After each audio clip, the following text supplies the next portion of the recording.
Ready?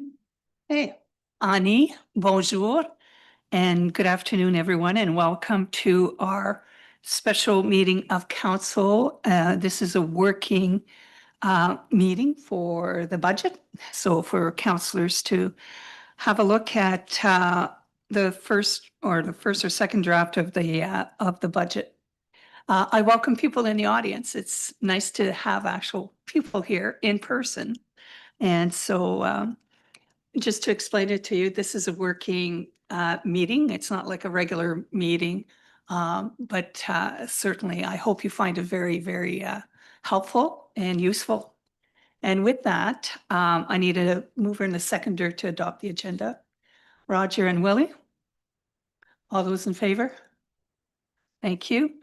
Are there any disclosure of pecuniary interests? Seeing none, then we'll move on to the presentation and our deliberation for the draft budget. And with that, I'll turn it over to Mark. Thank you, Madam Mayor, and welcome council, and thank you for taking time out of your busy day to work with staff on our 2026 budget working session. It's been a process that's been ongoing since late October, as you all realize. Staff has been projecting expenses and then culminating to a meeting with council on December 16th to go through the service levels, of which council agreed that they wanted to keep the same service levels intact. And also discuss some of our challenges in terms of board increases, equipment building challenges, and other challenges. At the end of that meeting, council was in general agreement based on the information provided to not increase the general tax levy by more than between 3.5 and 4.5%.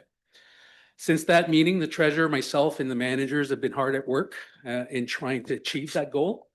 And which brings us to today's meeting in terms of finding out what our end results are. You'll see before you, I presented some information in terms of some of the budget pressures. To start off with, in terms of impact, election costs, public health, DSAB, library board, planning board, utilities, insurance, information technology, amortization, human resources, and benefits are all increases, some of which are uncontrollable, some of which we have little control over. But that amounts to about an 8.9% general tax levy increase. In terms of reductions in revenues due to changes in the government way of subsidizing recycling, and we have, because of the bank, the interest in the bank has been lowered over the past years, as we've all observed. We're losing another $15,000 in revenues. So that's another 0.74% impact on the general tax levy. So we were sitting at 9.71%, which was unacceptable to staff, and also I'm sure was unacceptable to council.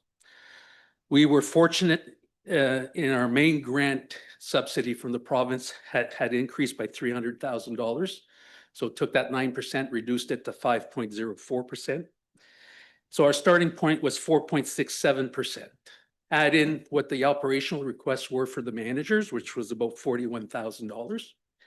And I have to commend the managers. They were very reasonable in their requests, as you've had the document now for over a couple of days. And you can see that their requests are extremely reasonable, which brought our total gap to 5.33%. So what we're going to do today is we're going to go through the documents department by department.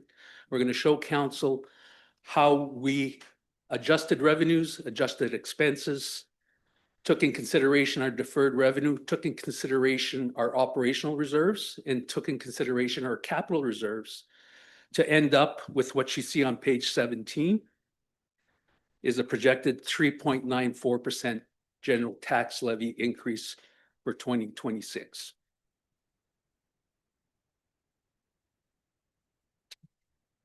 So let me take 2 seconds to talk about 2025. You'll notice on that page, we're showing a surplus of just under $700,000. Please don't take that to the bank. We have a new treasurer who started in November, who's acclimatizing very quickly. But that being said, she's still trying to consolidate 2025, as our year end is approaching, we're still having some outstanding revenues and outstanding expenses. The one thing we can reassure council, and Julie, you can attest, is we're projecting that we should be either on budget or below budget for 2025. So if you see some line items, not the actuals and the budget are a little bit different, it's because we haven't done that final consolidation on 2025. Okay. So you'll see before you an agenda of the various departments that'll come and present the high levels of their budget, what the increases are, what the reductions in revenues or increases in requests in operational. And then we'll touch base on the road management plan, our reserves, our deferred revenue at the end of the presentation and projected capital improvements for 2026. So on that note, I'll ask our new treasurer to start off with council's budget.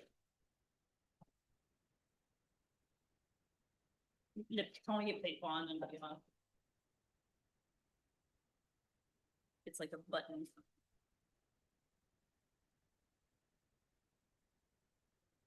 There you got it. Thank you, Mark. Good afternoon, everyone. Thank you for taking the time. And I thank you in advance for your patience while I'm learning and presenting to you my new first-time budget.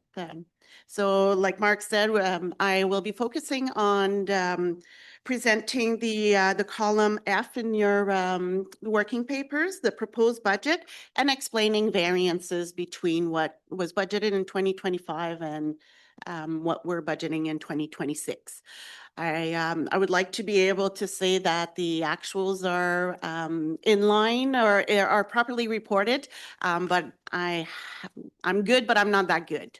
I haven't been able to deep dive into the 2025, which I'll be doing with the audit work in the next couple of months. So at that point, I'll be comfortable with all the numbers that we present. So thank you for your patience and understanding. So we'll start with the first working document, the General Government Council budget. So you'll notice a slight increase over the 2025 of about 21,000. So that's mostly the increases in the remunerations that were projected at 3%. And a transfer from our election reserve to cover the election costs for 2026 elections. Feel free to ask questions as we go along. I might not have all the answers offhand, but I do have a great support team that remember things much better than I did in the last 3 months. Plus my menopause brain. So we can, if there's no questions for the council budget, we can move on to page 2, where we're showing the operations of the corporation, so the general government of the municipality. We'll notice that, like Mark already said, the interest income, we're predicting a decrease. We had some GICs in the past that came due in 2025 that weren't renewed. So we're now dependent on the bank interest, which is prime less 1.9. So that'll explain the decrease. The next line where we see the OSIF grant. So that is money that we receive every year, and then we allocate it based on what the pressures are, the expenses. So in the past, we allocated a portion to cover the asset management work that staff have been doing in the past couple of years. So this in 2026, now that the asset management plant is not completed, it's an ongoing project, but the start off has been done. So we remove money from that line and allocated it somewhere else, where we'll explain later. And then other increases are just general lease renewals that are coming up that we'll be trying to negotiate some increases to cover our expenses. Going down to the expense of the corporation, again, salary at 3% increase for the wages and benefits. I'll bring you to the contract services line, which groups a lot of our general operating high-level expenses or contracts, which you'll see in detail. The increase here is mostly due to the increase in insurance cost over last year and the new module for maintenance that staff have been working on with asset management. So something we're still working on it coming up, and we're incurring those costs. I forgot to note here, there's also a $2,000 increase. That is for the firefighter volunteer night that council had requested back in December. So it's not noted, but it's not in the right department. It was something that I added on as my notes and forgot to reallocate it properly, but it's included in your budget. The rest of the lines are more or less general increases. You'll see impact fees did increase by 3.2%. So that comes up to a 2,700 hit on our budget that we had to increase. Interest on long-term debt, well, as you pay your debt, your interest cost does go down. So you'll see that reflected in the expenses. Can Go I ahead. ask a question? Yes, go ahead. So, we have $10,000 for the legal fees. I know that like in 22 and 23, it went over that, but 24 and 25 went down. The one year was only 800. The other year, last year was 2,300 for legal fees. So we're still allocating 10,000 in case, or, We have a reserve okay, in our working reserves. We'll see at the last page, well, page 20. There's a $30,000 reserve in there. So in case case of legal it's fees. unpredictable. Okay. Mark, did you want to add? Yeah. So yeah, we try to average things out. So we're comfortable with the $10,000. Sometimes, some years a little bit more, some years a little bit less. The reserve fund is more or less attributed for legal fees if ever we have to go to arbitration or ever we have issues with union contracts or grievances. That's what that's set aside for. Council could certainly reattribute it to other legal expenses if they wish, but that's the main focus of that line item in the reserves. Okay, thank you. Just on legal fees too, that also includes any complaints through the integrity commissioner, because the municipality would be responsible for paying the integrity. Through you, Madam Mayor. So that amount would be allocated under the council's portion of the budget under legal fees. Under legal fees there. Okay. Bob? Yes, thank you. A question to Julie, Mark. Could you refresh my memory? Our union contract, when does it expire? So we renegotiated that 2 years ago. And it's coming due at the end of 2027. We were fortunate to be able to renegotiate the contract for 4 years to avoid the election period.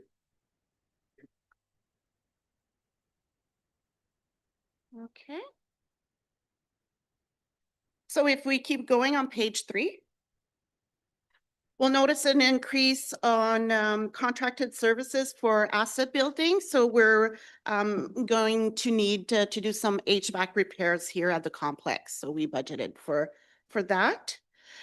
And the following lines are revenues and expenses about projects. So typically when we budget a project, the net effect is 0.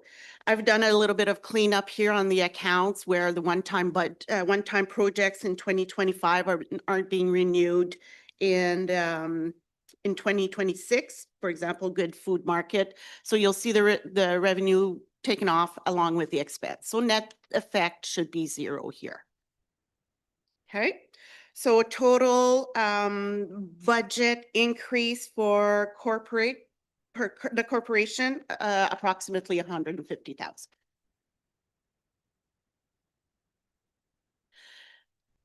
All good for general government? And please don't hesitate to jump in if you have questions. It is a working session, so it's a little bit more informal. So you're welcome to do so. Okay, and then we'll keep going on page 4, and I'll pass the mic to Kevin, who will go through the environmental services. Thank you. Good afternoon, everyone. I'm going to start with environmental services, our revenues of operations. So we'll start with the disposal user fees. These lines reflect our actual landfill usage trends throughout the years. We have no fee increases and revenues are conservative based on historical volumes we're having there. Next, we'll go to Ontario conditional grants. Grant revenues fluctuate year to year depending on provincial program availability. Moving down to our Ontario conditional grant. This line decreases because provincial recycling funding models have changed, as Mark has already talked about, and we'll get into a little more. And the municipality no longer receives the same diversion funding as in previous years. Just a quick note on the recycling stuff. Just as council already knows, Ontario has now made the full transition to the extended producer responsibility. So CMO is now fully responsible for the funding and operating of the blue box recycling programs. So as of 2026, all our recycling revenues that previously flowed through the municipality are no longer received.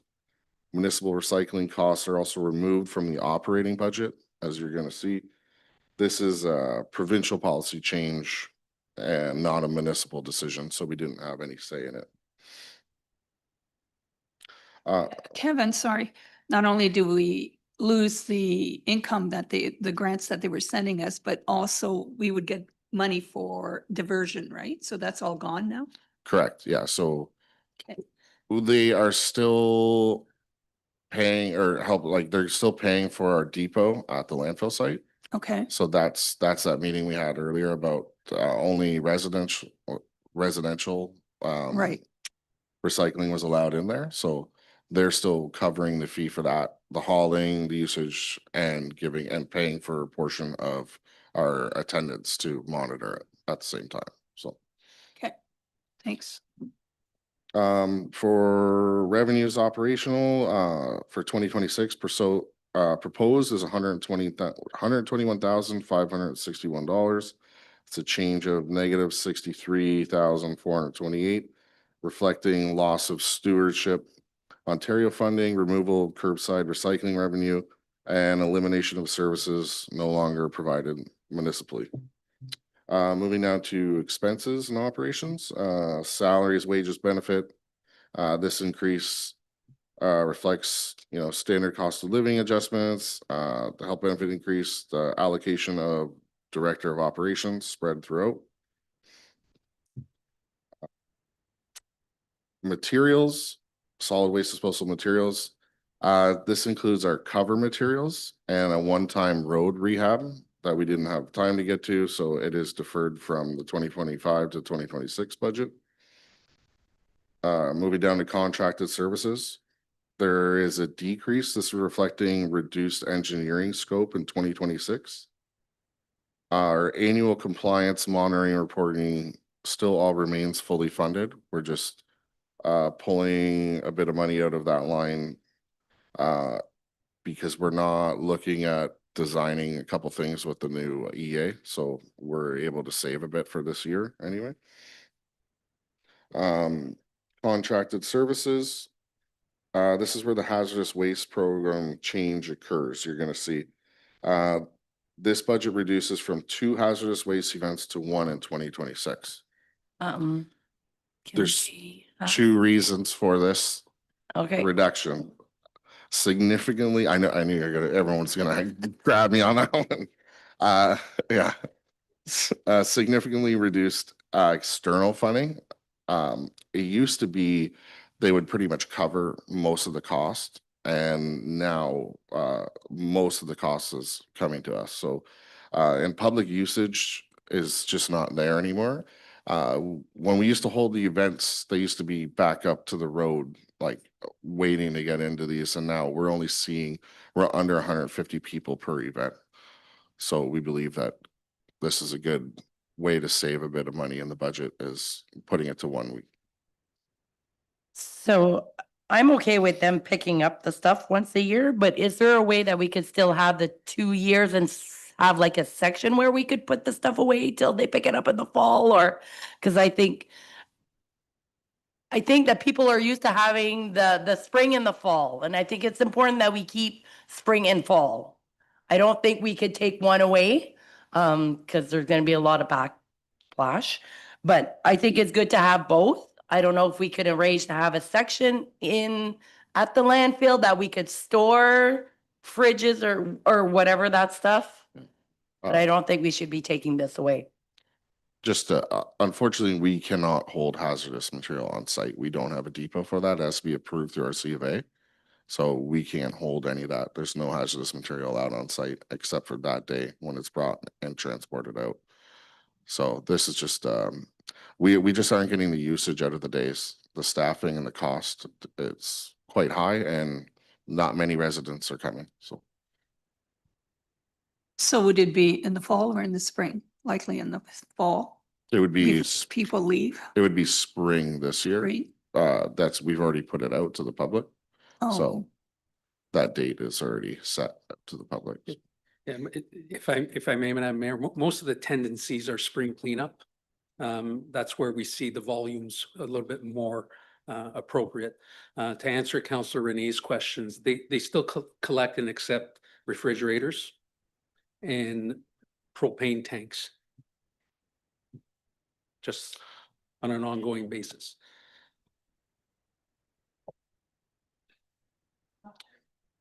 Kevin, so you're saying that we're not equipped to keep hazardous material at the landfill. So basically that falls back on the homeowner to keep the hazardous material in their garage. I hope not in their basement.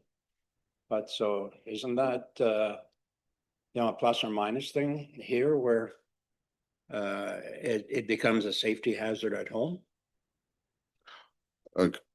I see where you're going with this, but this is for, used oil, gas. You shouldn't, like, once a year, if you plan appropriately, then there should be no reason why, in the spring, if you need to get rid of used boat motor, for example, you'd be able to bring it to the event. Just a bit of planning, and most smaller municipalities don't even host these events. So we are one of the few that actually does do this, so. All right, thank you, Kevin.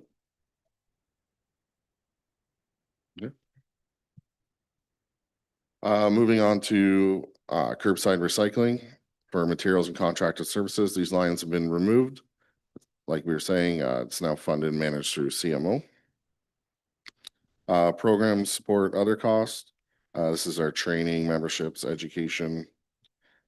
Increase in advertising and promotional reflects the environmental education and landfill signage needs. This is a use for events like Earth Day and all our pub ed.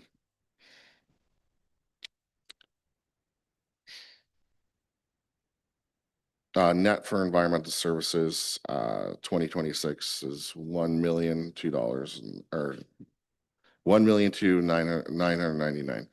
A net change of 56,784. The net increase reflects reduced provincial and producer funding, fixed landfill and compliance cost.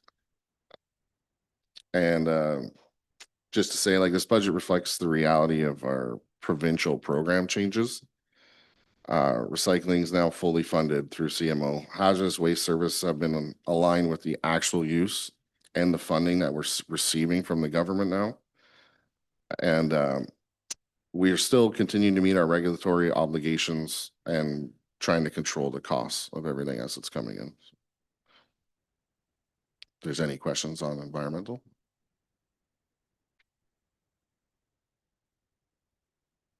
just a quick one. So we're looking at possibly doing phase 2 for those boxes, those eco boxes, food recycling. For food cycler? Yeah. Yeah, I didn't want to bring that to council on an election year because this isn't the next stage of this, just so everybody knows, is fully funded by the municipality, Right. which means that the units would be put out in houses. They would be the ownership of the municipalities, but given to them for free. The pucks that go in them, everything would be, they'd put in a standard location like a food land. They would reach out and give out the pucks for free. Everything would be funded by the municipality. With that, the cost of like you're gonna save in your haulage and anything, you know, going into the landfill. So it should be in it, but it's a big financial, so I think that it was right to go to the next council to make this decision. That way it's not on election year And there's no funding for that, provincial government funding for not projects like that? provincially, I don't believe so. It's already funded partly through them, whatever grants they have, so I'm assuming so. Yeah. Okay. Because there's been good response for the initial one. Yes, but I just, Yeah. this debate would be pretty big and it's a big number. Oh, So, I'm sure it will be. Yeah, but I think it's next year's reevaluating this would look, yeah. I think that was wise.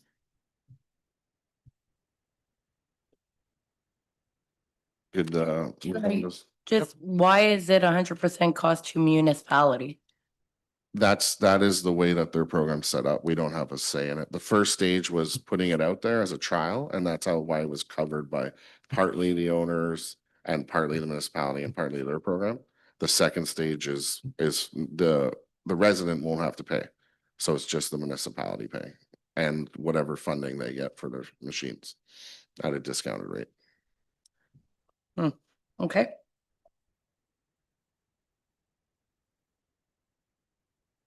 Okay, we'll move on to sewers, I guess, operations. Sewer revenues increased due to additional senior housing tenants. There's no sewer rate increase. Septic pump disposal fees have stabilized pretty much. 2026, 153,168, a change of $13,000. Expenses, utilities reflect hydro for lift stations, aqua contracted services. Storm sewer flushing was removed because it's only required every 3 to 5 years. 2026, 153,168, a change of negative 12,029. Any pretty straightforward on that one. Yeah, and just to let everybody know, that's all funded by the users. So those that are not on sewers do not get charged for this. Correct. Thank you, Kevin. So next up, page 6, we're gonna go through the SEB's working budget, and Andrea will present for you.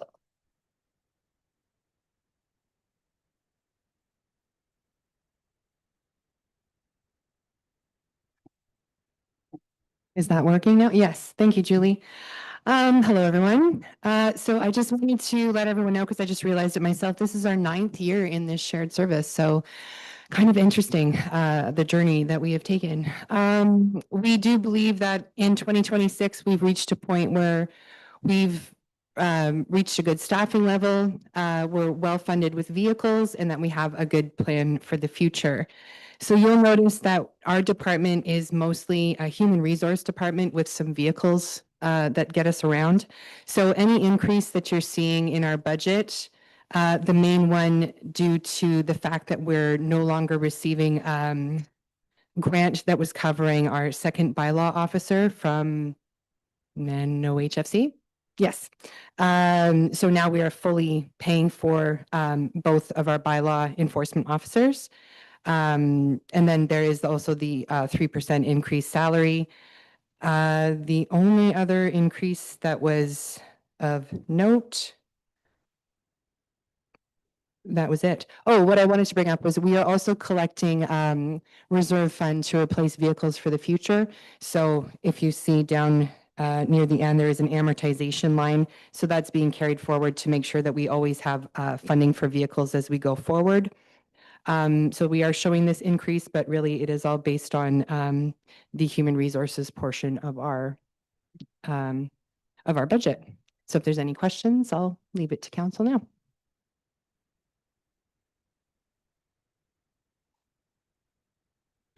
So Andrea, just for people to know that your budget, your entire budget is divided amongst 4 municipalities, St. Charles, Marks Day Warren, and Killarney, and ourselves. Thank you, Giselle. Yes.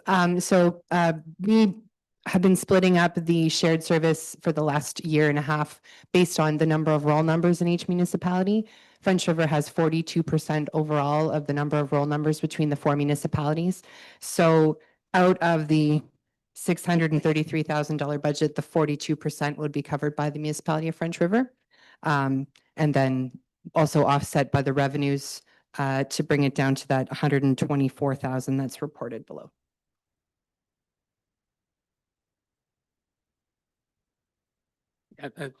Thank you, Madam Mayor.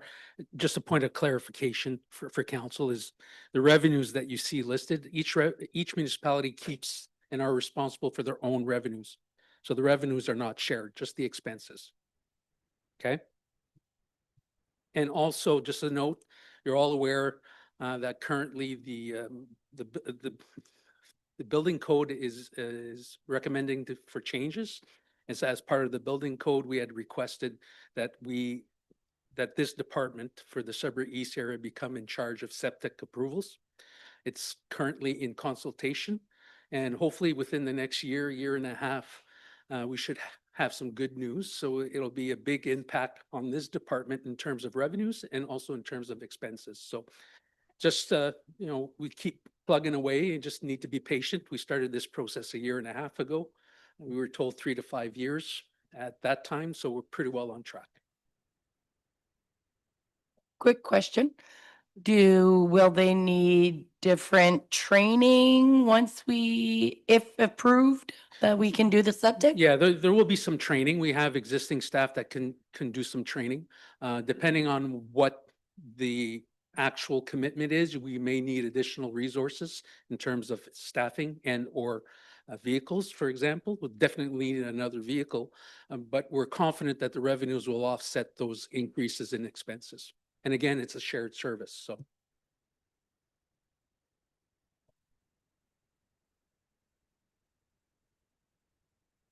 Thank you, Andrea. Now on page 7, we turn into the fire department, and Rock is it. Thank you, Julie. Today I'm presenting the fire department's 2026 budget. We'll go with revenues. This year we've increased the revenues to 30,000 from 20,000 last year. That's through historical data that we saw the last 4 years. We are increasing. We're getting more user fees and other grants also. For salary and wages, increases to points and insurance for the volunteers when they respond to calls and all that. Increase in communication is our dispatching contract and our software reporting to the OFM and tracking for ourselves. Increase in training is just everything is outsourced to other areas such in Southern Ontario, so travel and expense for the volunteers. Our prevention is increasing, and if you see there right now, it was low, but there's still more to be put in once the audit is finished. So that's not the true number. Maintenance, we had a hard year with our maintenance, especially with our tanker 1. It had major repairs to be done with it, such as mortar mount. So we've increased it. We didn't increase it that much. Then we increased our firefighter equipment due to just the amount of structure fires and everything we're doing and trying to stay on top of our decontamination so we prevent those harmful chemicals to our volunteers. In total, our net fire is $534,027. Any question?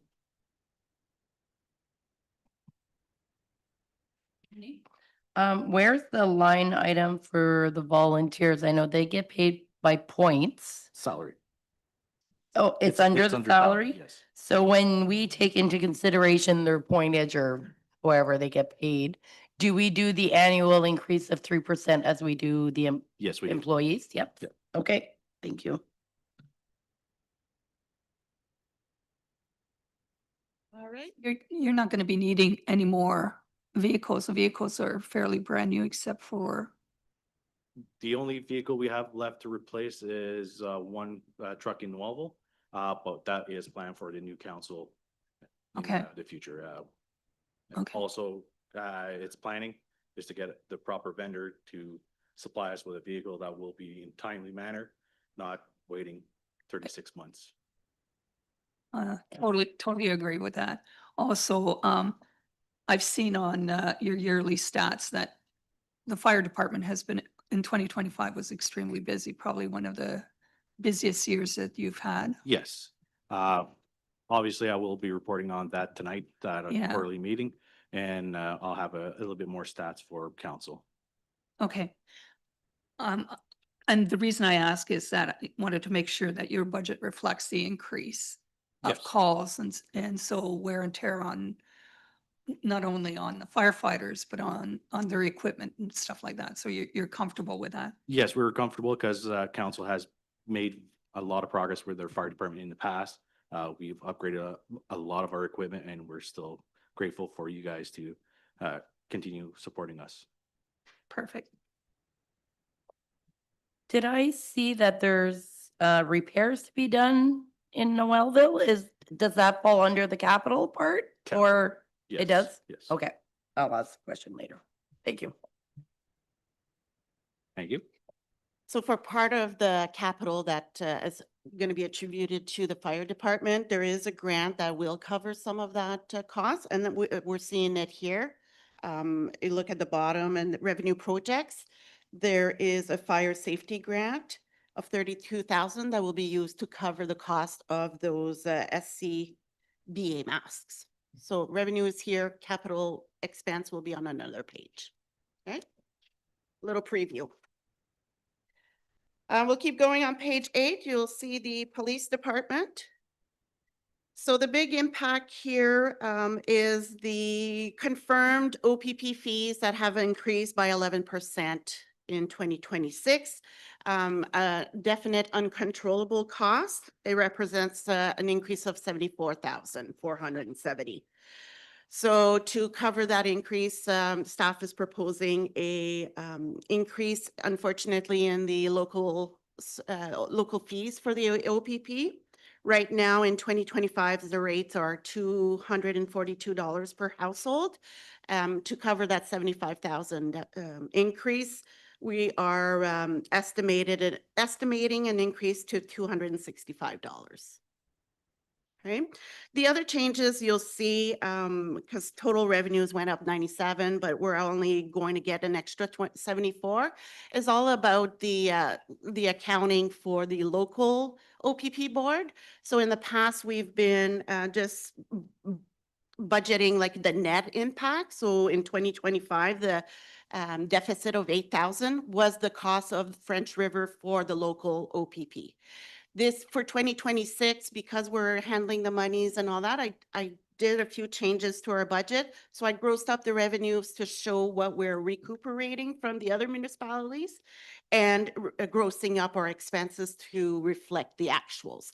So the net effect remains the same. We're actually at 7,800 is the municipality's portion for that local board. But the general OPP usually is a zero effect to the municipality. Right. And just for people to know that it is the province that has forced each municipality who didn't have an OPP detachment board to create one, and we have alongside of Sudbury East. So we share the expenses again with Sudbury East, something we didn't ask for, but was given to us by the government alongside a an 11% increase in fees.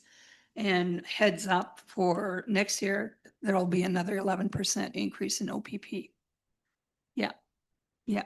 From what I can understand, Madam Mayor, is that there is a deficit provincially Yes. and they're capping it at 11% last year too, I believe. Yeah, last year they were supposed to raise it. They wanted to raise it. It's by 36%. And so the municipalities all complained pretty loudly. And so they gave us a break and capped it to 11%. But at the end of the day, we're still going to pay that 36%. Mhm. So, and that's something we have absolutely no control over, even with all our complaining. How is it done? Is it a per capita basis? They have a formula that's divided amongst the 444 municipalities. And they come up with this cost for each municipality. So, Okay, we're good to move on to page 9 for emergency measures. So you'll notice no change here from 2025. We will continue using the previous deferred revenues from the COVID safe restart funding that we received back COVID time. And so we're bringing it in to cover the increased costs that were triggered by COVID. So increase in fuels, health, public health board, the health and dental benefits for our employees, and there's missing a line here that also the ambulance, the DSAB board that keep increasing. Right?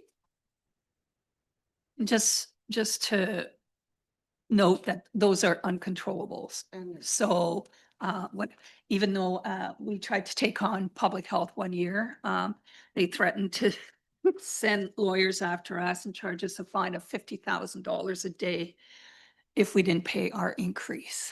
That was a learning experience with the government. I'm not defending public health, but I do sit on that board and they have also cut a lot of programs out this year, even though there is an increase because the provincial funding there has also been cut. So provincial funding was cut for the health units. So we took out a lot of programs and they still came up short. And that's why we're seeing that increase of 5%.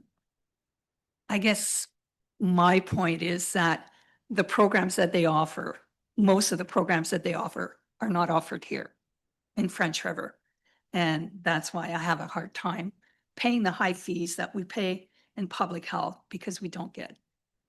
But because the government says we have to pay it, we have to pay it. okay, so on to page 10, we're looking at public works. Fortunately, Martin is not feeling well today, so Marc will be presenting his department. Yeah, thank you. So under revenues, you'll see there's a slight increase in aggregate revenues, which is basically a grant we received from the province based on the aggregates that are taken out from local quarries within our municipality. So we've been averaging higher levels than what we've been budgeting, so we feel comfortable setting it an additional 5,000 increase. You'll see we're making use of our gas, used to be called gas tax, now it's the Building Canada Fund of $185,000, which we're bringing in as revenue to offset some of our capital expenses for capital roads projects in 2026. The balance of our NORDS program, which we've been using for the project at Montéguérin and the culvert replacements, there's a balance of $11,000 that'll be attributed to 2026. And the unspent funds from Montéguérin to finish off the project in 2026 of $325,250, which is funded through the NORDS program as well. In terms of expenses, you'll see The increase, as you saw in other departments for wages and benefits, in terms of the increase, the step increments and the benefit increases, and also the distribution of the wages of the Director of Operations. Then you'll see some slight increases in terms of materials, culvert repairs, contracted services,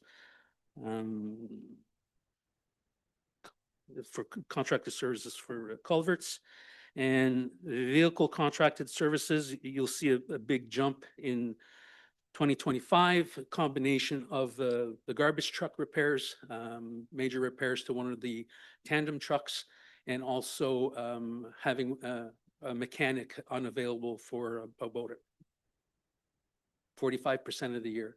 So we had to send out the vehicles to get maintained and approved for licensing. Then slight increases in program support materials, and a slight increase in telecommunications for a net of 2,321,000 for Public Works.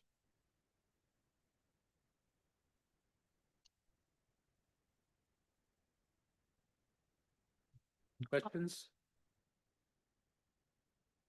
I do. So winter has not been kind at all this year, which means that affects our winter maintenance. And so with December being a really tough month, how is that going to affect? Because I know we don't have all the numbers in, but will that affect the budget? So I'll revert to our comments at the start of the meeting. We feel confident overall will be on or below budget. That being said, we consistently budget equally every year to lessen the impact on the general tax base, because we do have an operating working reserve for snow maintenance or winter maintenance. And that reserve, if I'm not mistaken, is sitting currently this year at $246,000.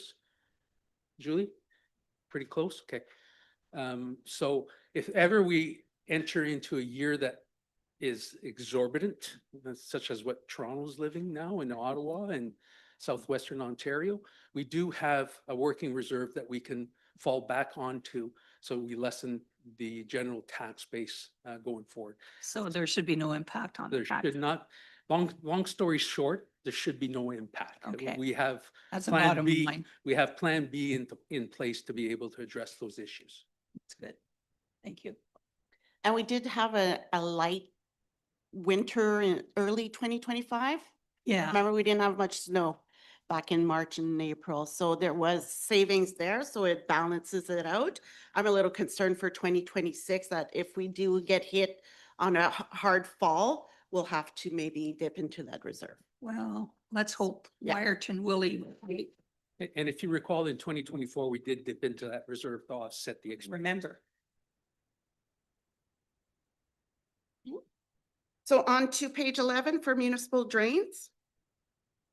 We kept the budget same as 2025. It really depends on our engineer, that the drainage superintendent, sorry, that go through the projects of the drains and the needs. We do get funding when we do some work, which is never known ahead of time and hard to predict. So we'll leave it as status quo for now.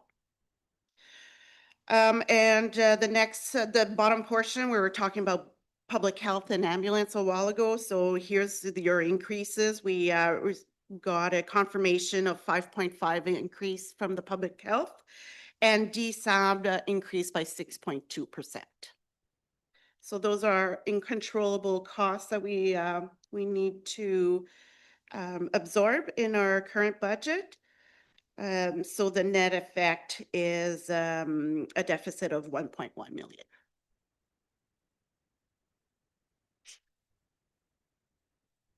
Next page, we keep going with the cemeteries. That too, we pretty much leave as is. We can't predict the sales or the work that is required. We've been using the average of the previous year, so I feel like there is it all is reasonable. There is the increase in amortization, so it's just an accounting increase because we're going to be, you'll see later on having, we're going to put some money into capital. Then when we do that, we can expect increases in amortization. So this is what the net impact on our operating budget when we're talking about capital additions. It's an example. And then we move on to social and family services, and that one too was a confirmed increase from DSAB of 3.7%. So a net impact to our deficit of 18,000. So DSAP gives us the breakdown of what the increases are per service that When they bill us, yes. when they bill us, so we Yes. know exactly. I received confirmation of the billings for the year, so I was able to separate the Separate. increases, but no, in December, they did give us an overall. And I had an overall increase of about 3%. It reflected more the health. And then the ambulance cost came in Yeah, I saw that one. 6%, so kind of skewed our projections back in December. So between ambulance and the DSAP is almost 10% overall. Give or take. Yeah, So just for clarification, when we say the portion of the DSAB social services, we're talking childcare, we're talking housing, and we're talking Ontario Works. Those are our share of our contributions to the District Services Board for Manitoulin Sudbury District.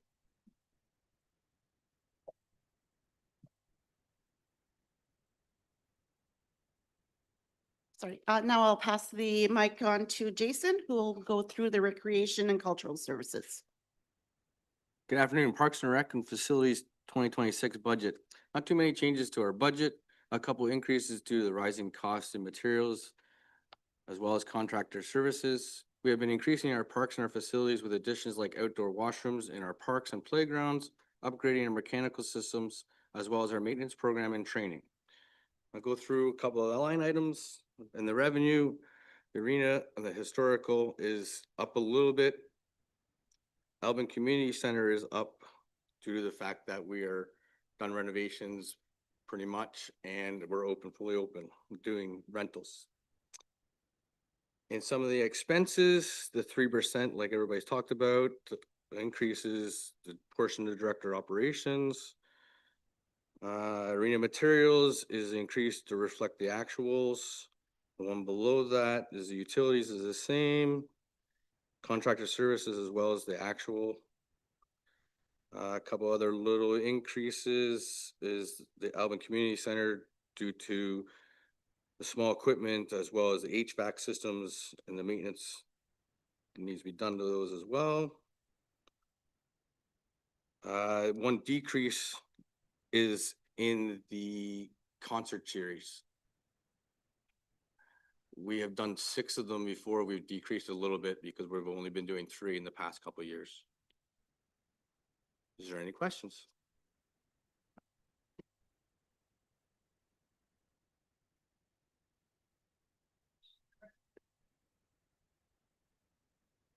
The Parks and Recs budget also includes the library budget. So it is only, the impact of the library is their 3% increase for salaries. We see it in the expenses. There's a library line for, and we see an increase of 5,400. Chris has prepared us a presentation for the budget. I didn't make her come all the way here for $5,000. Gave her a break, but she did wanted to share her stats with council, and you'll see the last 2 pages of her presentation showing the gross revenues and expenses that she handles there at the library. So the total cost for the municipality is around, well, now 186,000 is our contribution.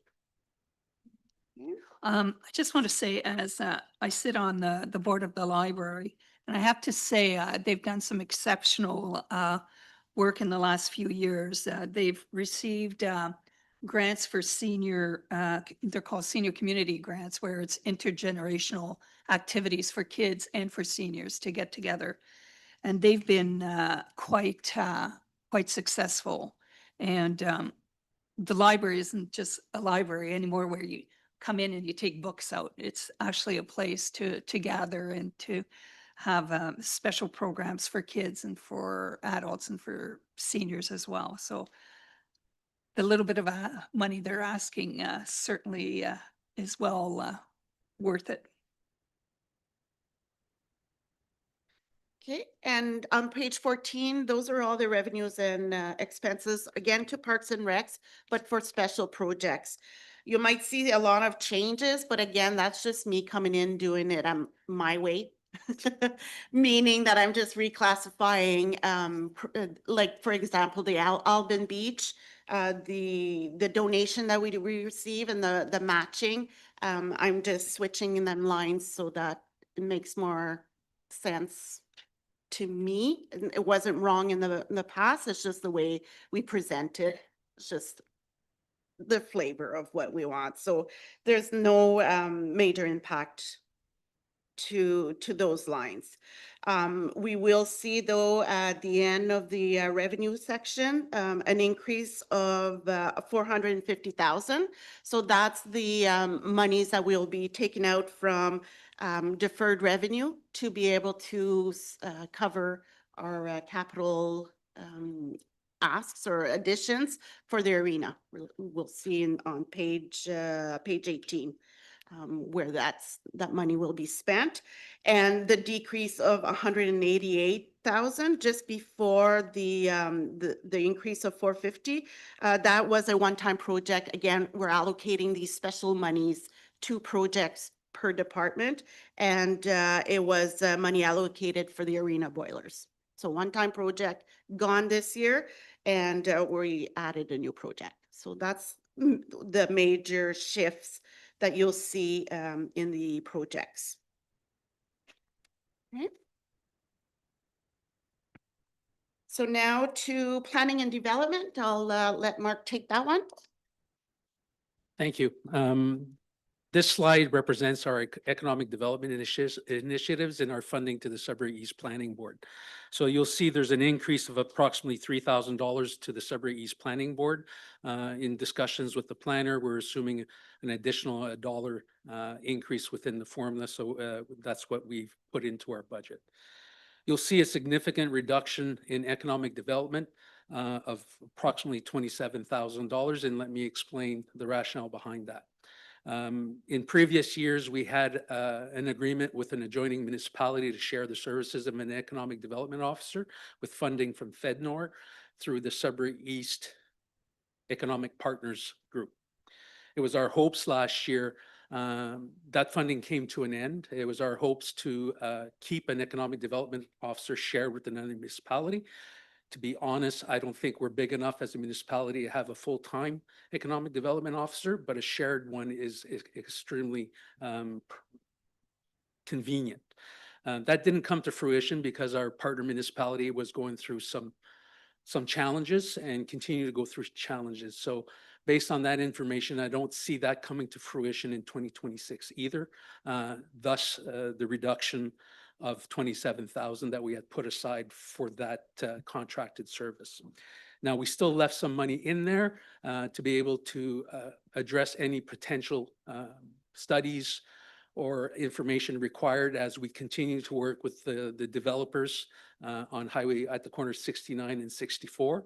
Although all of that is at a standstill due to what's going on south of the border to us and those impacts, and hoping that comes back to some type of fruition. And if we have to do studies or switch land over in terms of Station Road, we have the funds available to be able to address those. So overall, the planning and development budget, there's a decrease of $26,000. Are there any grants out there issued for economic development? There's one through RED that I want to explore in the next couple of weeks to see. But again, if we're going to move forward with grants and resources and staffing, it'd be nice to have a partner. Because there's nothing I hate more than bringing on an individual for a year or two and saying we have no more funding. It's time to move on. So you create momentum and then you lose your momentum. But if we can partner up with another group or another municipality, I think it'd be beneficial for the region, because if we succeed, the whole region succeeds. So if St. Charles or Marks Day Warden succeed in something, we reap the benefits economic wise as well. Okay, thank you.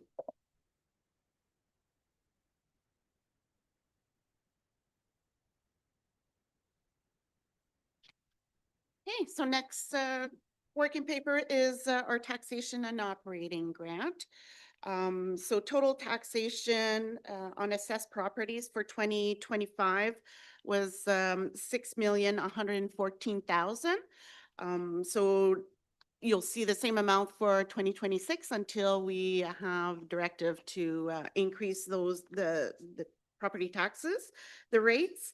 And then as other property tax revenue, we have increased to reflect the actual for the interest on tax arrears. So unfortunately, or fortunately for the municipality, but unfortunately, we have to charge the monthly tax arrears interest.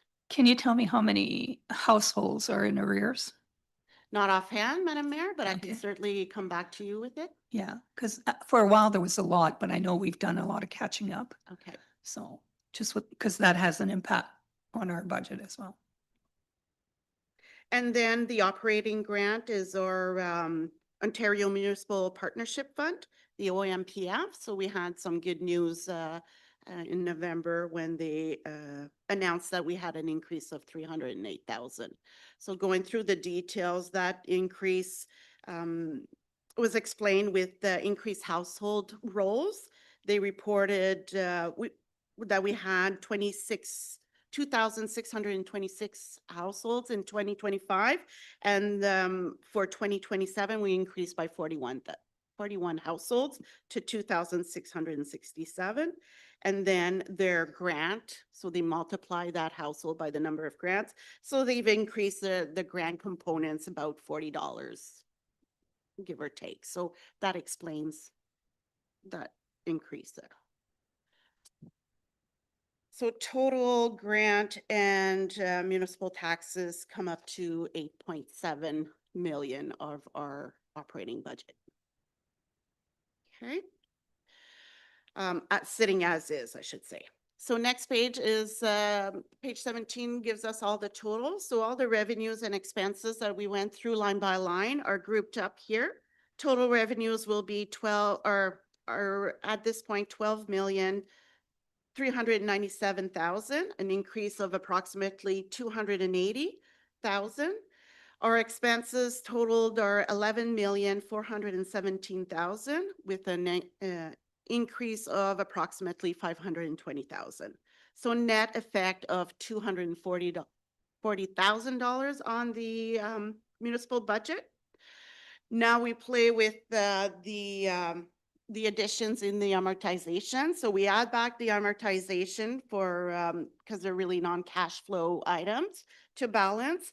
We subtract our capital additions, which we will go through on next page. You'll see a total of 2.5 million of proposed capital additions for 2026. We'll be transferring some monies from the reserves like we talked throughout the presentation. So the total amount, sorry, those are the transfers to the reserves. We'll be transferring an amount equal to what our amortization costs, so that we make sure that we replenish the reserve that we remove and be able to self-finance all our capital additions in the future. So that's $1.4 million. We do transfer interest into those reserves. So whatever the balance, we do a calculation of the average interest earned by the municipality throughout the year and reinvest those monies into our reserves. So that's the 26,000 and the 78,000 that you see in these lines. And when we talk about transfer to the reserves, sorry, transfer from the reserves, we'll be taking, and that will be seen on page 20 in detail, we'll be taking out a total of 1.4 million from the taken out. So we can see that we take out what we put in pretty much, so we balance, make it balanced throughout the year. Our portion of the long-term debt this year will be at 155,000. So if we add and subtract all these numbers, this is where we're coming up with a net deficit of $240,000, $240,615, and that represents a 3.94% tax increase, as Mark presented earlier, knowing that every percentage is a approximately $61,000 increase to the budget. How much do we have left to pay on this building? How many more years? My apologies. This building comes due in 2036, I can look it Oh, up. 10 years. about 10 years. It was a So 40. we're gonna be it was a start paying 40 down on the capital pretty Yeah. soon. It was a 40-year. And we also have the landfill expansion debt in there as well. Thank you.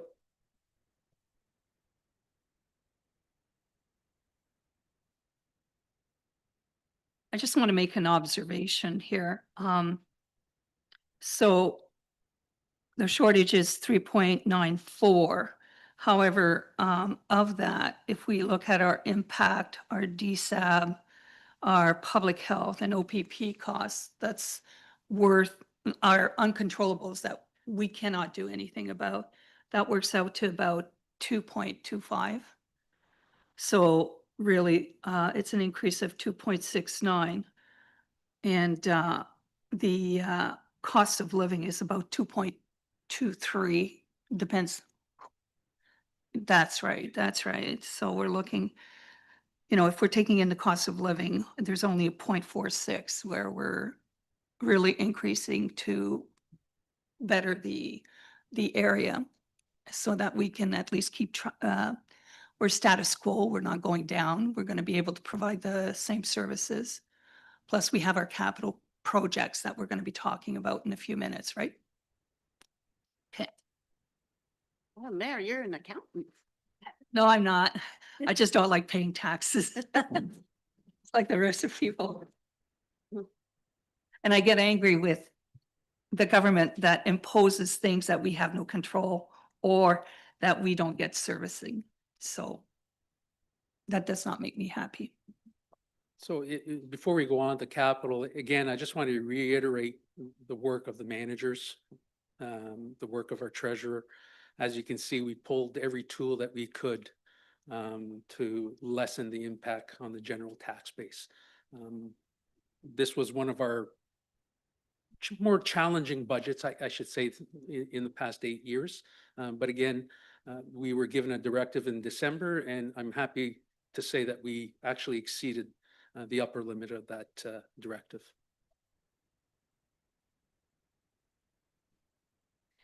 Okay, and now we'll go, keep going into the details. So on page 18, you have your capital budgets. So just to explain the schedule that we have in front of us. So we have the 2026 budgeted amounts. They have been grouped up by departments. And then we show on how we're paying for these capital additions. So it's either we're collecting or we're recognizing capital grants or other types of revenues. And the balance will be subsidized with our reserves. So a total transfer from reserves to cover the capital budgets will be almost 1.3 million. And we'll be getting approximately 1.2 million to cover the 2.5. We'll be receiving 1.2 in grants, money, external monies to be able to cover the total 2.5 capital additions. As for the details, if there's any questions or any of my colleagues want to add on to explain their proposed additions. Rock, do you have anything to add? No, but we could go through it. For fire services, the building fire hall in Wellville review plan, that was deferred from last year. SCBA mask for firefighters, it's 20 mask. This is year 2 of the 3-year grant program. So 35,000. Floor and grates at the Noel Fire Hall, this is due to health and safety concerns. Most of the grates are broken, or they got broken this year. So we need to replace them, and we want to also repair the floor at the same time that needs repair. And thermal imaging cameras, this is due because our cameras have become end of life. We purchased those refurbished. So now we're starting to put a lot of money into them, and it's time to replace them and make sure we have good working thermal cameras for our firefighters to go in house fires and hotspots and search and rescues.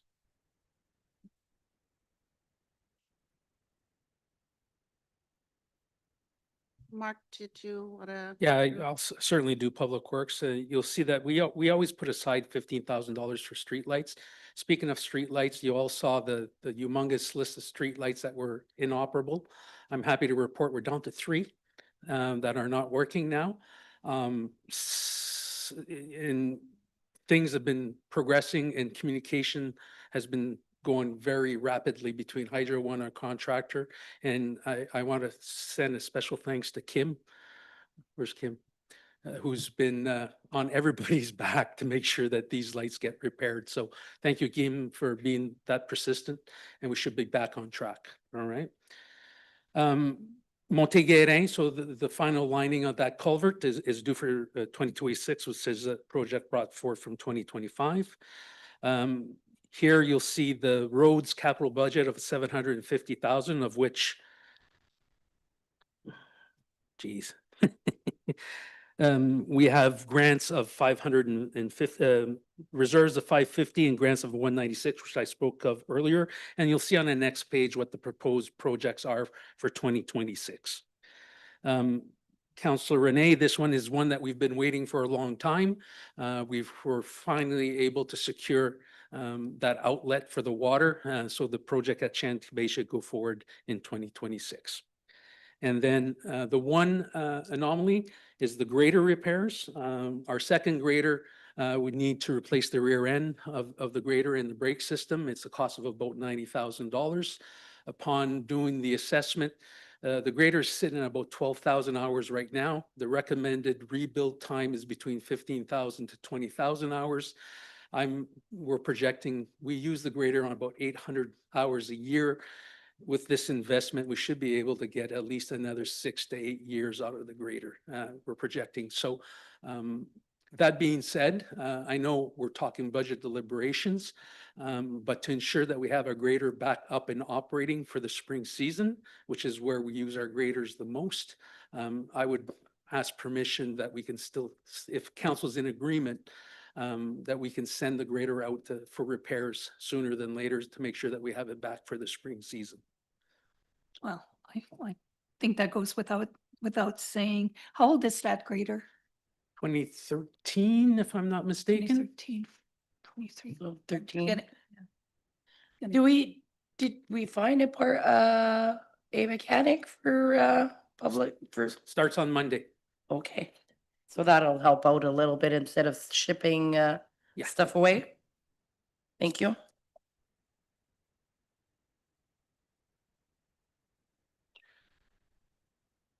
I'm in the world. Thank you, Mark. Now on to you, Kevin, for environmental services. For environmental, all of our sanitary sewers was all deferred from 2025. We applied for a grant, which we were unsuccessful with. So this year we're still going to look for grants, but some of this work will have to be completed no matter what. As well as the shed for recycling on Wolseley Bay 528, that area. We're still waiting on permits from the MNR and the MTO. So hopefully we'll be able to get that through. And the last one is software for the landfill. This is just for to mitigate a lot of the issues that we're having at the landfill site for billing. right now, everyone is using GP, like, which isn't really a good point of sale, so residents are forced to wait a couple minutes for every receipt we write. It slows everything down. It'll give us better reporting at the end of the year, because now we'll be able to track everything that comes through into the landfill. Will help with our monitoring costs. So overall, it'll help out at the landfill site quite a bit. Okay, thank you, Kevin. And Just a oh, quick, sorry. all this recycling, we see there's been a lot of issues across the province. A lot of municipalities are having issues with the pickups or whatever.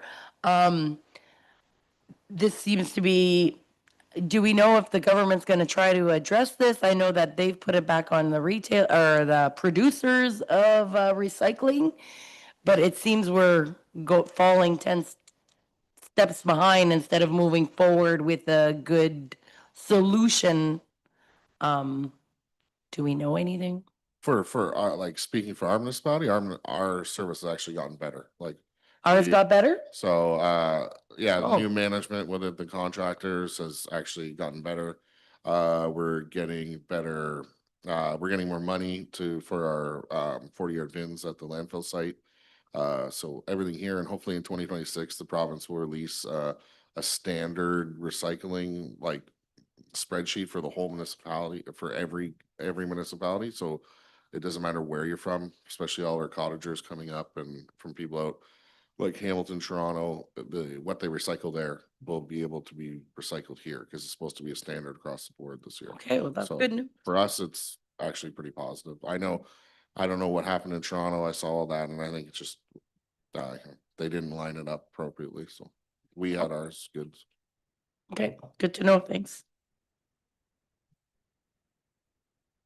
Thank you. And the final section is recreation. Jason? I'm just gonna talk quickly about the 4 that are deferred from 2025. The splash pad and the beach property is the bathrooms that we're gonna finish late spring of this year. Shanty Bay property is parking lot and the roadway. The Alvin Community Center is the ACC.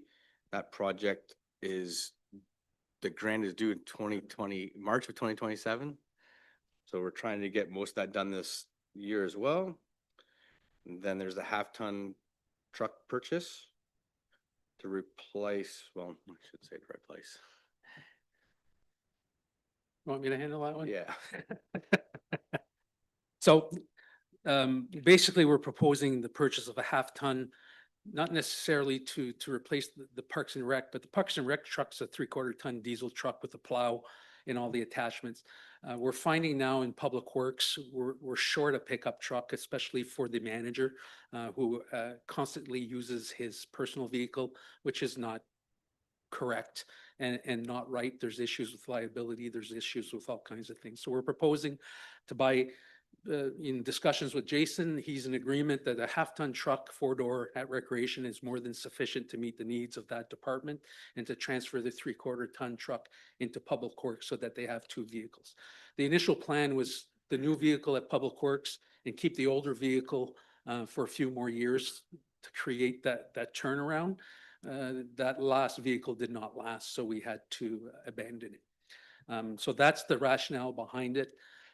In terms of going forward, when the Parks and Rec need a larger truck to tow their Zero turn. Bobcat or zero turns, there'll be an exchange of vehicles between Public Works and Parks and Rec to meet those needs and to make sure that we meet our CVOR regulations and MTO regulations for weight and for pulling.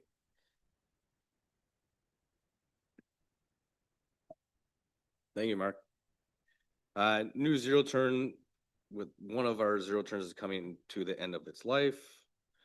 The arena front heating system is the last oil furnace system that we have in the municipality. Arena ice surface boards, aka the hockey boards or the dasher boards replacement, which are long past the end of their life.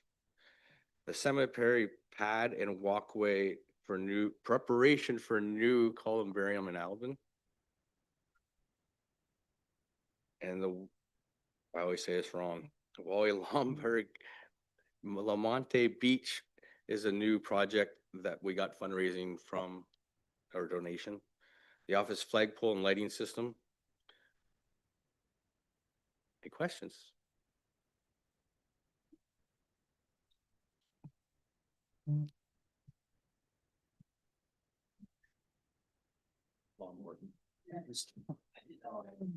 Foolish. Those are the lawnmowers that mow the lawn. What the heck is that? It's a what? It's the lawnmowers. Oh, it's a lawnmower. Oh, well, okay.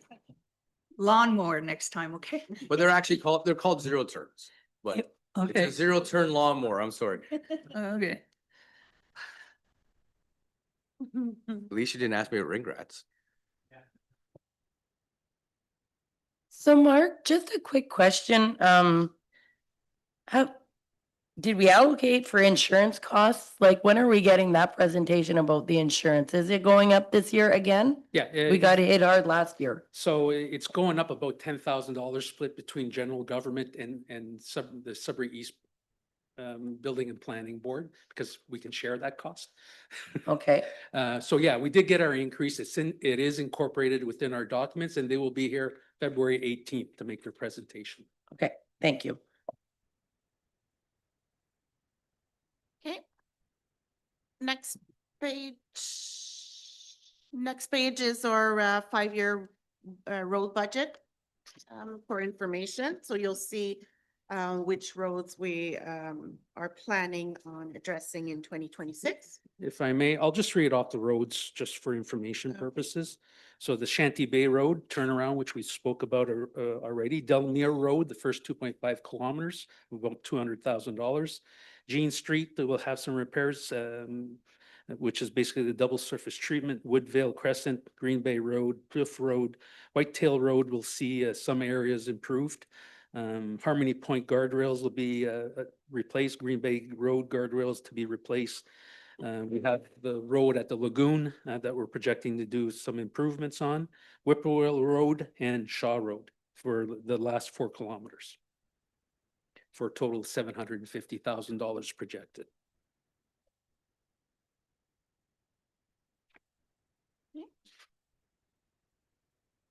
Okay, moving on to page 20 is the 2026. Oops, sorry, go ahead.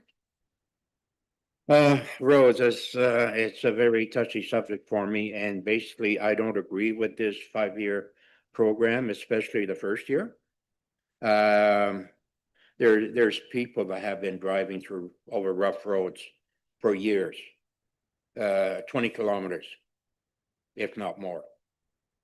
And some of these roads here that we're looking at are, what, a kilometer long, if that, and they're being repaired. I don't believe it's fair to the taxpayers that have been driving and damaging their cars for the last, I don't know how many years. But, you know, they say, well, we're gonna do Delamere first 2.5 kilometers. That's to me, it's a farce. What about the other 20 kilometers? And if I remember right, driving over Delamere last year, where there was work done. I don't know what the cost was, but by the fall, it was a waste. Dean Street was work done 2 years ago, quite extensive. Last fall, again, it was a farce. So I think we have to relook at this 5-year program, because looking at Delamere, we're going to do 2 kilometers or 2.5 kilometers. Where is it in the next 4 years? So that means that the people, let's say Owl's Nest or the far end of Delamere, are going to have to wait up to about 20 years for their roads to be fixed. That I don't agree with. So I don't know what the process will be, if we have to redo the 5-year, or when we discuss it. Is it today or is it in the future? Also, it's always council's prerogative. If they want to revisit the 5-year road plan, we can certainly table it as a discussion at a future council meeting. Okay. And you can provide directive to the manager and the director to review. I can assure you that part of this plan is being followed from a study that was done in 2018. We reevaluated on a yearly basis. We have $50 million worth of road infrastructure. We're putting in 600 to 750,000 a year. We're not going to satisfy everybody. We're trying to touch on every road at least once. And if you wish to review it, that's your prerogative as a council, and we're open to that. Yeah. And we'll see where that takes us. So certainly we'll work with the clerk at a future meeting in the Please. spring to review that. Because, you know, to me, I know I travel a lot of these roads. I make it a point of traveling. And Woodvale, for example, is half a kilometer long. Why spend that money on there when there's 20 kilometers of roads? Sometimes they're practically impassable. So I think, yeah, it should be reviewed, definitely reviewed. The other thing that the staff do is they evaluate the areas of work that we do in scales of economy. While the contractor's there and mobilized, we try to do some of the off-roads at the same time to save money in the future. But anyways, it's a discussion for the future, Councillor Roger. We're open to that. Okay. And just keep in mind that these studies are usually done with hired engineers. We have no money in the budget for it, but we can start the process absolutely. No, I think we should send the engineers down Delamere and Owl's Nest and see what their cars look like when they come back. I think they will relook at the situation. Just a quick question with regards to the road repair. Are we monitoring the work that's being done and are we getting the performance life in general out of those repairs that are being done? Are we monitoring that? Under the Public Works, usually there's a monitoring and evaluation and sign off on the project. And depending, double surface treatment, correct me if I'm wrong, when Martin's not here. Double surface treatment, you usually get between 7 to 10 years out of it. And the gravel road is all dependent. You know, we all go through tough springs all over in this community, and not just us, but all over Northern Ontario, Southern Ontario. They're extremely, for 2 to 3 weeks, painful to try to work on. But once we get on top of things, it works out well. So to our knowledge, are we getting the life expectancy out of the, let's say, the double road treatment to date? I'm assuming we are, but we've only started implementing this program 6 years ago, 7 years ago. So we're still in the course of evaluating the original. I'll give you an example. The road leading up to the Albin Community Center. We all remember how that looked back in 2016, 2017, 2018, we did major repairs to it. And as of today, 2026, it's still performing very well. I can tell you overall, our road infrastructure is averaging 6.5 out of 10. 8 to 10 years ago, we were averaging 4.5. So we are making progress. Is it the progress we want to do? We're doing what we can with the funds that we do have at our disposal. And are we going to please everybody? No. Do we try? Absolutely. But we're not going to meet everybody's needs. Everybody's roads 100% important to them. We have to think of 200 kilometers of roads as a whole. Thank you for that. But I won't, I'll let the Public Works Manager address that during the discussions at that point.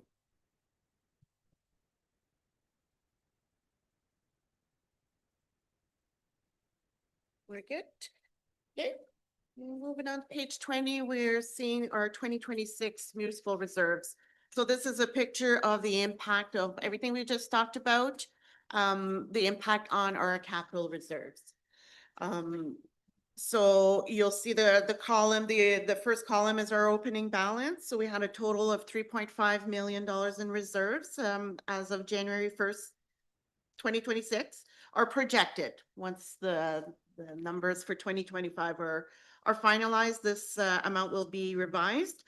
Like we just seen, the total capital additions for 2026 is approximately 2.5.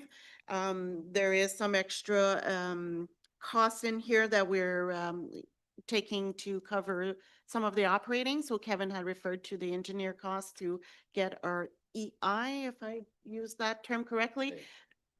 The the environmental assessment, I'm learning. That monies will be coming from our reserves. Column C is showing the grants and the funding. So that's what we've seen, the last column on page 18. So the net use of reserves, like we've seen on total budget is 1.4 million. That will be taken out of reserves to fund some of our capital projects.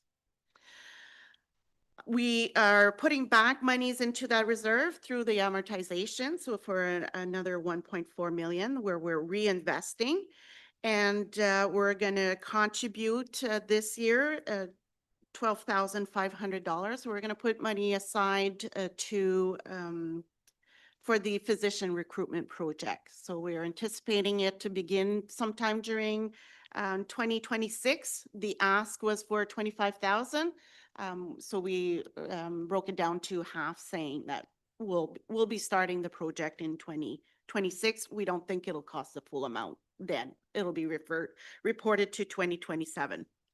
We reinvest our interest income, like I spoke a while ago, into the reserves. So that's a $91,000 reinvestment. So we can see a total ending balance of 3.6, which is mostly compromise of capital reserves. We do have our operating reserve on the last line. So that's 534,000. And it's broken down even more into detail in the second half of your presentation. So we'll see, a while ago I mentioned that we're taking out 30,000 from operating reserves. So 20,000 will be to cover the cost of the elections, because we did have $20,000 put aside specifically for that. And same as last year, we had budgeted a $10,000 use of planning and zoning reserve in order to support the official plan study. Any Yeah. questions? And no other activities, Yeah. so. Just a Go ahead. clarification on the 10,000. The official plan is now complete and adopted by the ministry. The 10,000 now is being put aside because now that your official plan is ready, we have to, the planning board is going to start the process of the zoning, redoing the whole zoning bylaw. There we go. Thank you. The zoning bylaw. So in discussions with the planner, he said 10,000 for this year to begin the progress should be plenty, but we'll have to budget more in 2027. It's a long process. So did the government finally sign off Yes. on the plan? Okay, must be Yeah, kind of recent. The clerk sent out an email saying that it was adopted and approved by the province. Finally. What, 5 years? Well, we started the process in 2018. Okay, It's been in the provincial hands for awaiting signature for the last year and a half, almost 2 years. that's what I thought. Okay.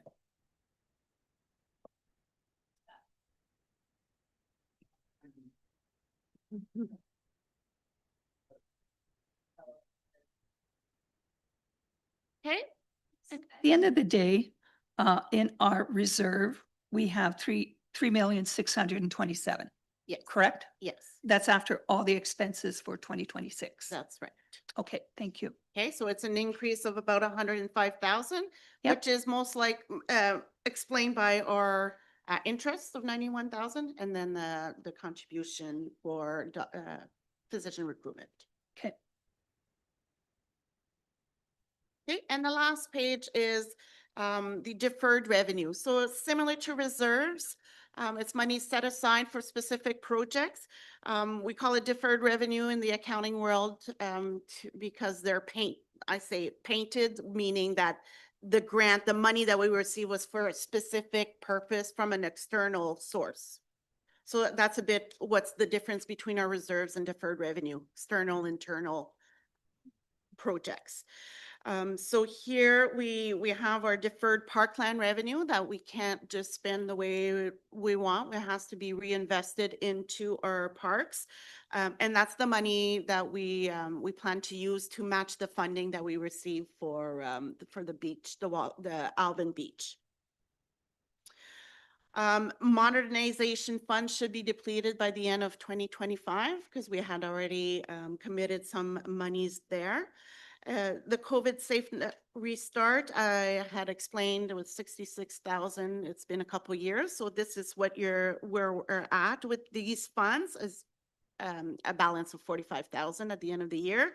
We also have another COVID fund of 78,000 that will be able to, that will be available for future use.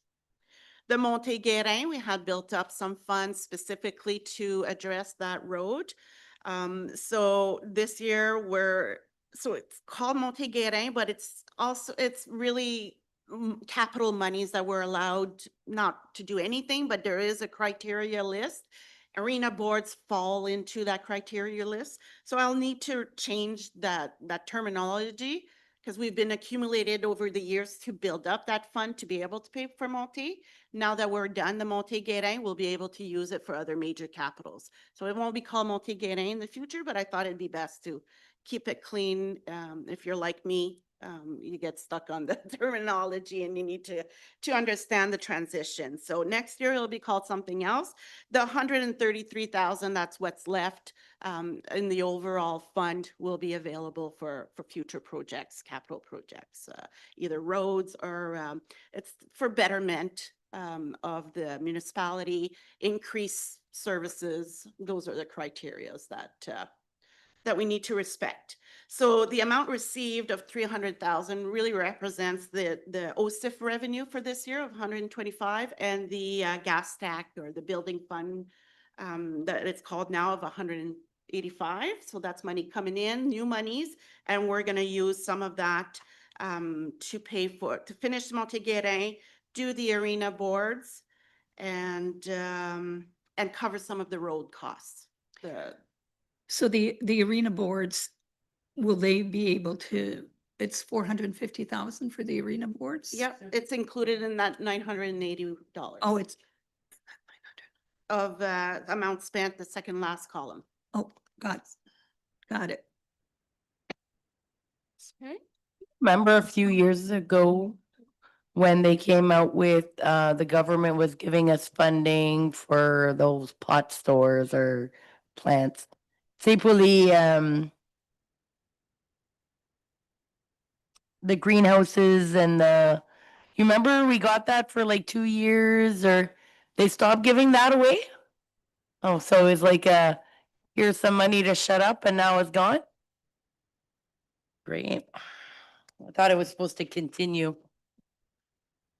With with the municipal monies, not with the government money. Yeah.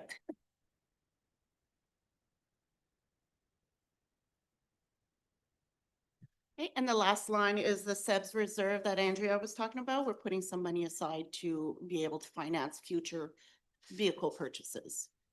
So 19,000 of that for the end of the year.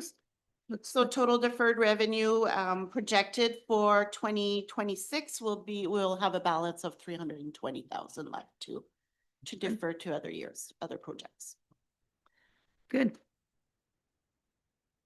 So thank you very much, Julie, for your first budget. Feel better? Breathing, I'm not as hot. Yeah, no. And a huge thank you to all the managers for keeping within the guidelines that council set out.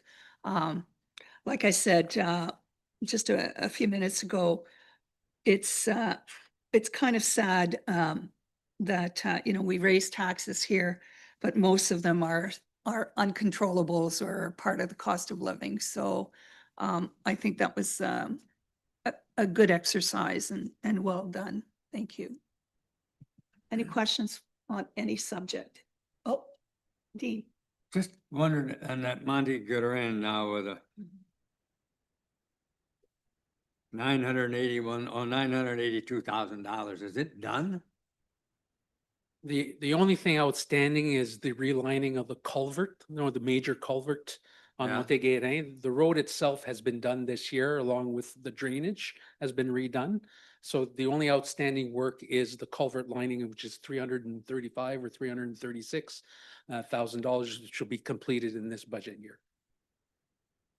That must be the most expensive culvert we have in the whole municipality. Well, it's so we looked at, or the manager looked at various options. So if you recall, when we first started looking at this project, it was $1 million just to replace the culvert, Yeah. or 1.2 million.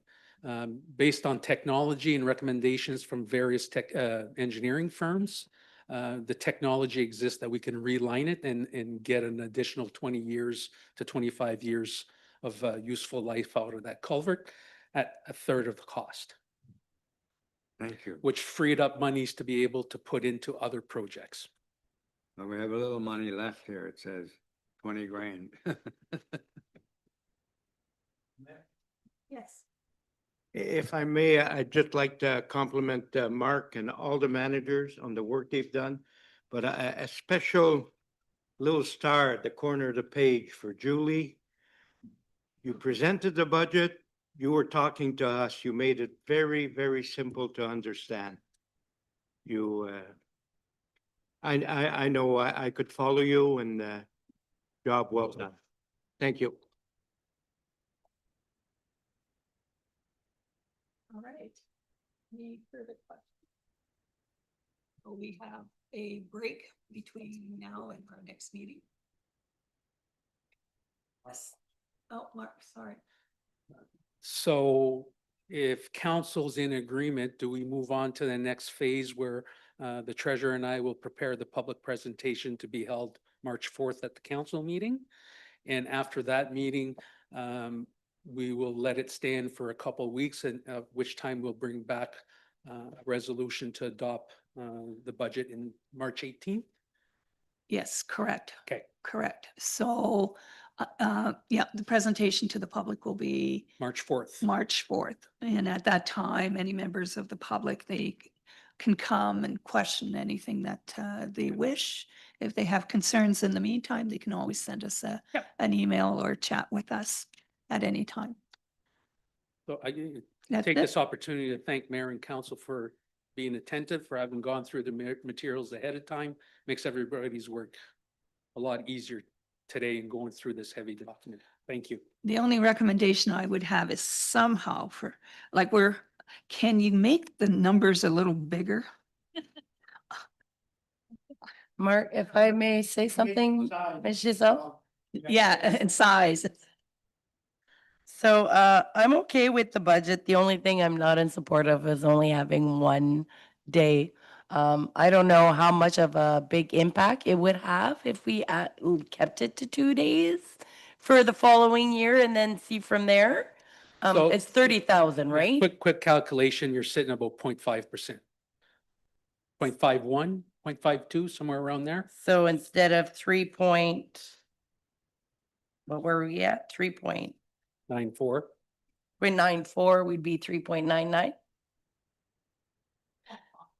Listen, staff has put that forward as a recommendation to achieve council's goals. It is a council decision as a whole if you want to re-add that expense. I don't know if, I mean, I don't work at the landfill, but I could see there being maybe not a lot of people use it, but we've been cutting on a lot of things at the landfill. You know, we've cut on the recycling, we've cut on this, we've cut on that. Is it a good time to cut on that also? It's just my opinion. So, I mean, I'm not sure if anybody else feels that way, or is Well- everybody okay with just the 1 day a year? Sure. I've witnessed over the years a decline in the usership. I don't think that we should be open 2 days if the traffic doesn't warrant it, but I also would be open to hear from the public. If they think that it's warranted, we can canvass that way. But I'm quite fine with the way it is. I think the numbers support 1 day it being open. And with us being so fiscally aware these days, I think we're gonna have to take our wins where we can. So that would be my recommendation. Well, I think from the numbers that Kevin mentioned, if I remember right, you said 150 something that had used it Yeah, less than 150 residents. last. The only thing I would recommend, we're gonna do it in May right now. Let's look at the numbers. And if we want one in September, it's not gonna break our back. Then rebudget next year. Just leave it like. No, I mean, he's got one scheduled for May. If the numbers would soar up to 400, maybe we could look into having two, but right now, let's just keep it at one. Okay, But we can revisit it also in the future. sounds good. Have we heard anything about when reassessment might occur? That's a swear word.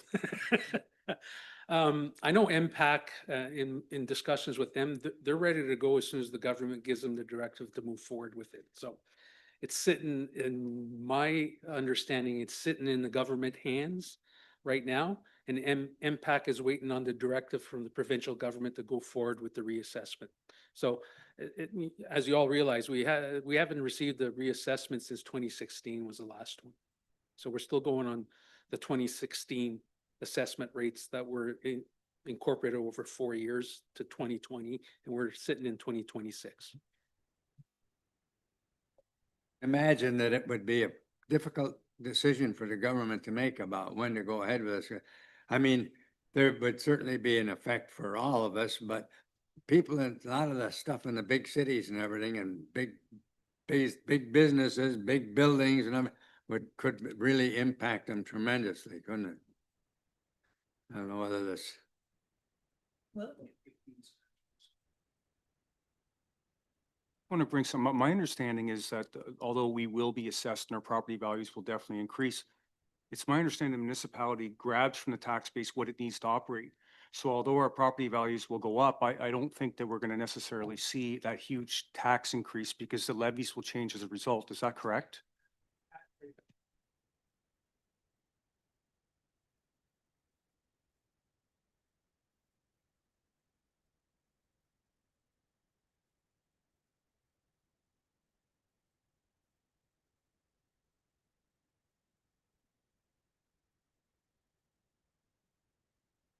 Anything else? Further comments? Seeing none. I need a motion to adjourn. Dave and Renee. All those in favor? Thank you. All right. Little break.